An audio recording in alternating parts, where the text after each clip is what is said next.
हम बात कर रहे हैं फ्रिज सिस्टम की।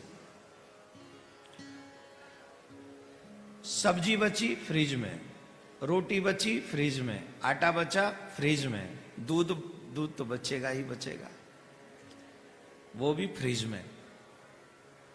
अब सुनो, जो भी माताएं बहन फ्रिज में रखे हुए आटे को, आज रात के आटे को कल सुबह यूज करती हैं, वो अपने परिवार के लोगों की बुद्धि को भ्रष्ट करने में सबसे अहम भूमिका निभाती है। ताली मत बजाना ना, ध्यान से सुनना। जब आप कहते हो ना हमारा पति का दिमाग ठीक नहीं चलता, हमारे बेटे का दिमाग ठीक नहीं चलता, उसमें आप ही का रोल है। आपने कहा कि फ्रिज में रख के कोई चीज खराब नहीं होगी, खराब नहीं होगी पर बासी तो होगी, स्मेल नहीं आएगी, मान लो स्मेल नहीं आएगी, चौड़े में रख दोगे स्मेल आ जाएगी। लेकिन फ्रीज में अगर तुमने आटा रखा और उसका प्रयोग कल किया तो आपके घर वाले जो भी उस भोजन को करेंगे उनकी बुद्धि भ्रष्ट होने से कोई नहीं रोक सकता, कोई भी नहीं। जिस घर में माताएं फ्रीज में रखे हुए आटे को, रात की रोटी आटे को सुबह बनाती हैं रोटी, उस घर के लोगों के विचार अच्छे नहीं पाए जाएंगे, खुद को देवी के नहीं पाए जाएंगे, तो देवता की तो बात ही छोड़ो। दूसरा, बिना स्नान किए जो माताएं रसोई में जाती है, उस घर के लोगों के भी विचार शुद्ध नहीं मिलेंगे। बिना स्नान किए, बिना स्नान किए कभी भी रसोई में नहीं जाना चाहिए। रसोई में जाने का अधिकारी वही है कि पहले स्नान करो। क्यों? उसके पीछे पति पत्नी का रीजन नहीं, एक और रीजन है। जब व्यक्ति सोता है तो पुरुष भी बिना नहाए शुद्ध नहीं हो सकता। क्यों?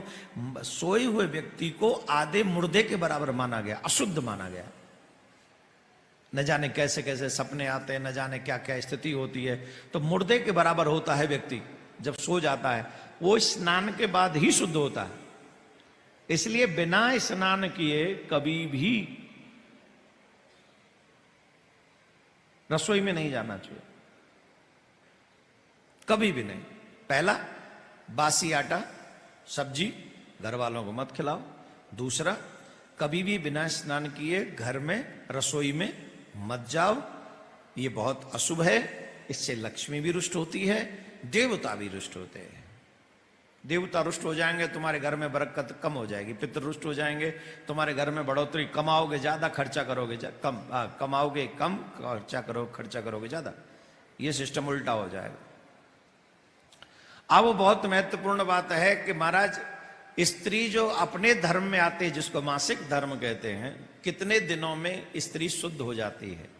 तो एक बहुत अच्छा सूत्र मिला, पति के कार्य करने के लिए, भोजन बनाने के लिए, या पति के कोई और सामान लाने ले जाने के लिए, व्हाटएवर, 4 दिन, जब चौथा दिन होता है तो स्नान करे तो पति के कार्य करने के लिए वो शुद्ध होती है। पर दैविक कार्य करने के लिए वो 5वें दिन शुद्ध होगी।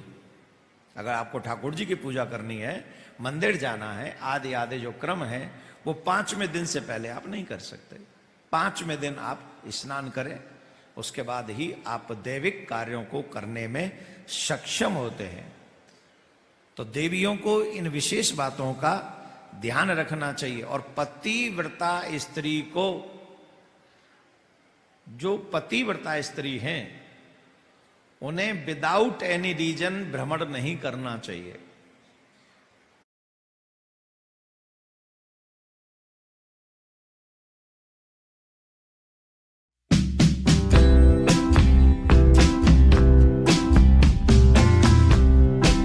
रीजन भ्रमण नहीं करना चाहिए।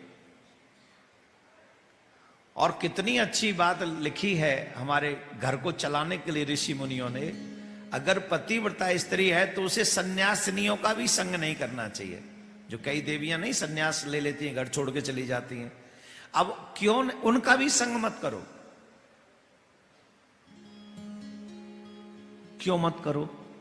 कि अगर उनके पास बैठोगे तो वो कौन सा धर्म, कौन सा प्रवचन सिखाएंगी आपको? संसार में कुछ नहीं है, ये मोह माया है, ये सब हाड़ मांस के पुतले हैं, आत्म रूप से निरीक्षण करो तुम कौन हो, तुम निर्गुण ब्रह्म हो, अहम ब्रह्मोस्मि। अब इतना ज्ञान डाल देंगे तो वो पति को भी हाड़मास का पुतला देख देख के बेचारे पे डाउट करती